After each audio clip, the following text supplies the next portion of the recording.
माँ जी, ये पूनम 24 घंटे अपने कमरे में बैठी रहती है, आप इसको कुछ बोलते क्यों नहीं हो? हाँ बहू, तो बिल्कुल सही बोल रही है। मैंने भी नोटिस की हूँ कि घर में कोई आए चाहे जाए, दिन भर वो कमरे में पड़ी रहती है। उसको किसी से मतलब नहीं रहता है, बस जब देखो उसी कमरे में घुसी रहती है। चल आज उसकी मैं खबर लेती हूँ।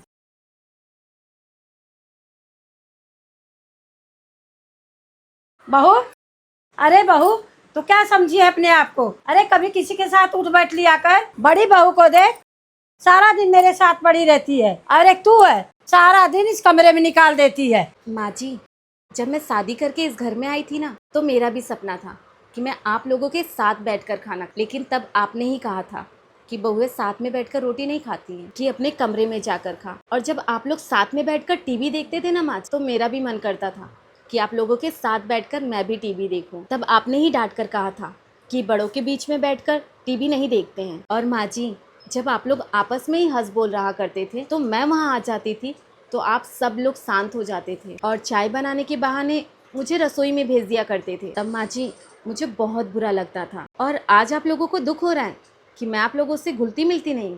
माँ जी, आप लोगों को तो खुश होना चाहिए कि आपको जैसी बहू चाहिए थी, मैं वैसी बन गई हूँ। बहू, मुझे माफ कर दे, मुझे अंदाजा ही नहीं था कि मेरी बातों से तुझे इतना बुरा लगेगा। कोई बात नहीं माँ जी, आपको आपकी गलती का एहसास हो गया, मेरे लिए वही बहुत बड़ी बात है। चल बहू, बाहर हम तीनों चलते हैं, मैं चाय बनाती हूँ, हम तीनों जन बैठ के पीते हैं।